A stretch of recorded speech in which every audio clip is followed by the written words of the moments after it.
What's up guys, it's Lord Both here with another video, and Hogwarts Legacy 2 is in production.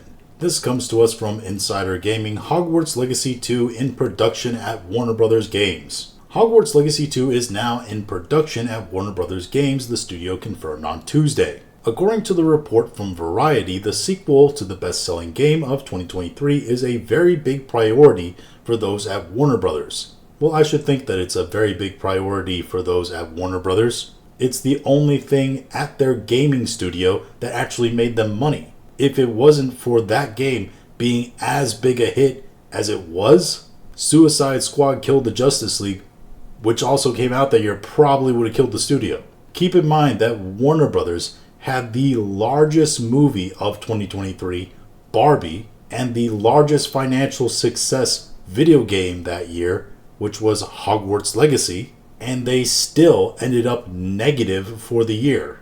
That's how bad with money this company is. As far as what the focus of the next game will be, Warner Brothers Interactive President David Haddad says that it will coordinate story elements with the upcoming HBO series. So that basically confirms that this game is not going to be in the past in the 1800s where the first game was. It's now going to be either in the 90s alongside Harry Potter, the actual story, as the HBO series is going through, which I think is not a great idea, or it might take place in sort of a prequel series in the first war against Voldemort, Harry Potter's parents, all that kind of stuff. Which, I gotta be honest with you, I don't know if that's a really good idea. I think people like the sort of Knights of the Old Republic approach that game took, in the way that it went far back in time, far away from the actual Harry Potter storyline, or even the Grindelwald storyline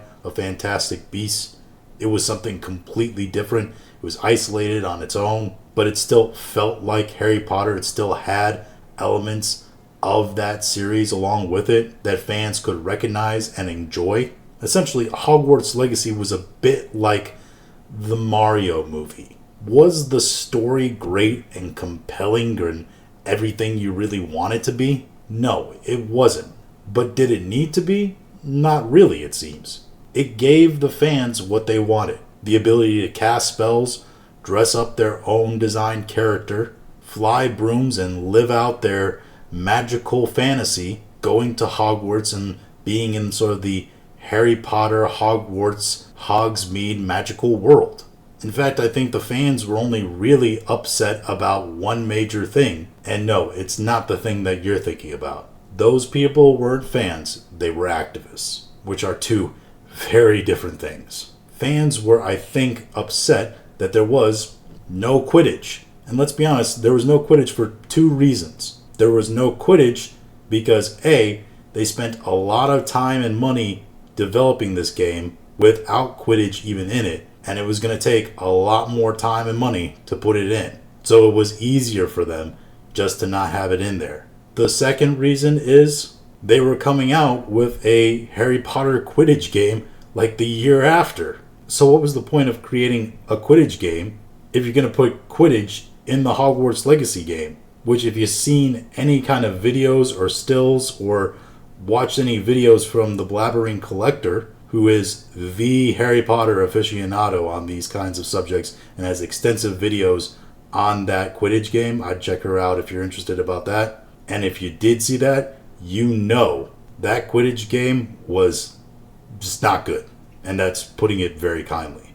And if I gotta be real honest with you, I'd way rather they get rid of the dumb magical animal farming element in the game and just give me some Quidditch instead. I'd rather they have spent way more of their effort on the Quidditch than whatever that was to appease the 5 fans of Fantastic Beasts. He, meaning Haddad, notes that the success of Hogwarts Legacy helped stoke confidence that the time was right to make a major Potter push. The rest of the company was very curious about what we helped unlock with Hogwarts Legacy last year. That's a roundabout way of saying, hey, this actually made money for us. Let's do more of it. What a novel frickin' idea. And it really did make money for them because it sold more than 20 million copies.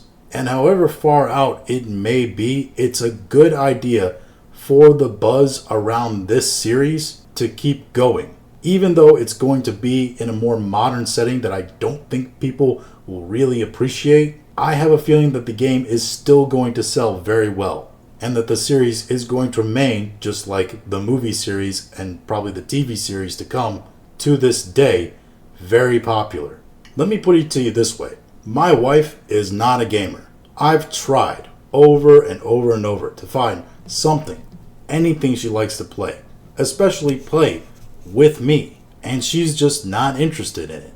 And she had no real desire to really learn how to get good at gaming, how to work a controller well. Then this game, this Hogwarts Legacy game that came out, released, and my wife, who is a die-hard Harry Potter fan, picked up the controller and wanted to learn specifically to play this game. And I think there are a lot of people, especially females out there, who aren't that into gaming, that played this game, that got into gaming at least for a while, because they were so into Harry Potter.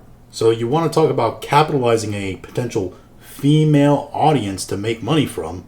Well, this would probably be a good series to do that with, and they really do need to keep the pressure on to create a second game of this series. But that's just my thoughts on all this. If you have your own thoughts, go and leave them in the comments. If you liked this video, go ahead and like, share, and subscribe. If you didn't like this video, appreciate you watching all of it. We'll talk to you again later.